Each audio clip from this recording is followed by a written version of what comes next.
Good afternoon and welcome to FDN News. I'm Bree Santiago. Our top story this week, a professor and his wife move into a residence hall. Last Friday, Dr. David Alexander and his wife Genevieve moved out of their home on Heim Street and joined the residents of Miller Hall. This has stirred up many questions for the students, such as why would a professor move into a residence hall and what does this mean for the RD?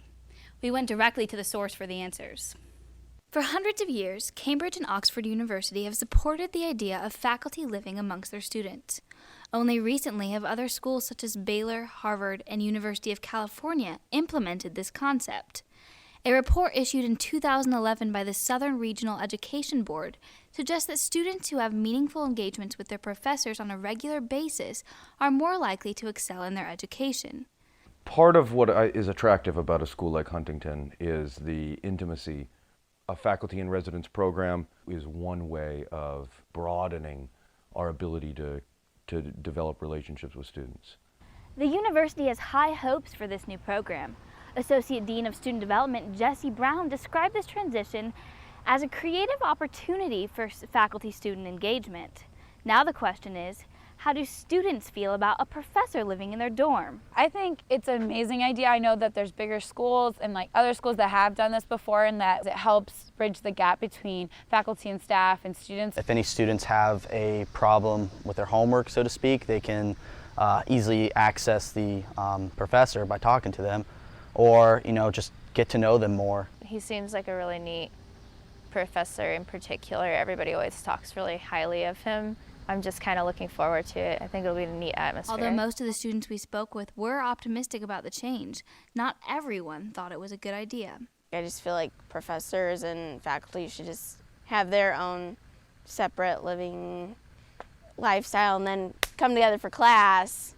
I think living in a dorm is just a little too close. We're aware that there will be awkward moments, that this is not going to get off super smoothly right from the beginning. Where our heart is on the campus. So our bodies should be there too. I'm Bree Santiago with FDN News. Because the Alexanders are staying in what was once the RD apartment, Miller Meadows RD Jessica Hatcher has agreed to reside in a single dorm on Miller First. Dr. Alexander told us that there is talk of eventually building a second apartment. This year, the university has decided to eliminate all paper time cards and convert to an online payroll system.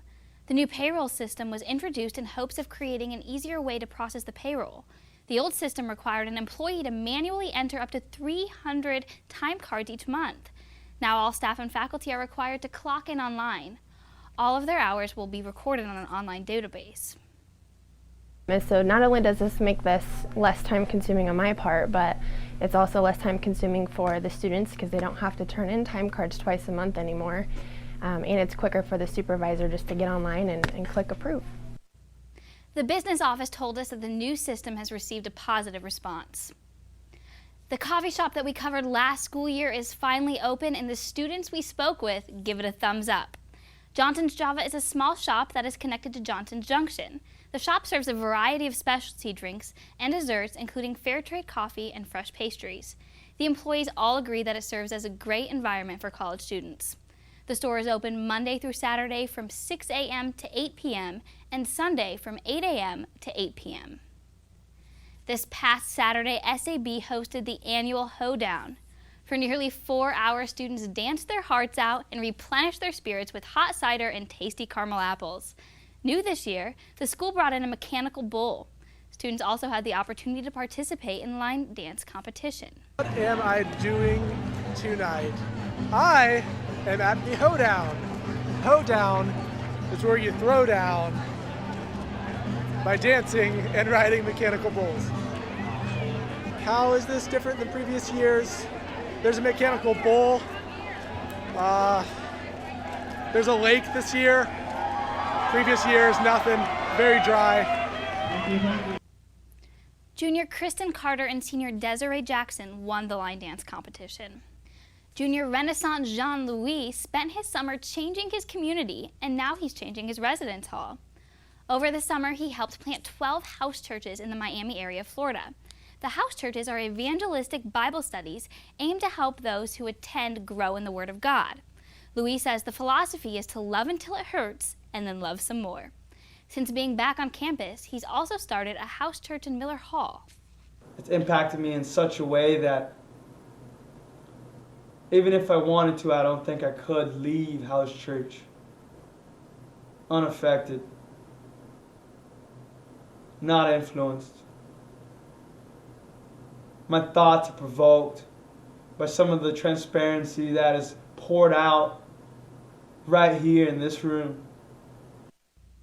Louis' house church here meets on Miller 2nd on Tuesday night at 8:51. For more information, you can contact RJ at louisj@huntington.edu. That's all we have for you this week. Thank you for joining us on the first ever installment of FDN News under our new name. Other changes are currently on the way as we're currently in the process of getting a new set. Don't forget to check us out online at forresterdigital.net and follow us on Twitter at FDN_news. See you next week.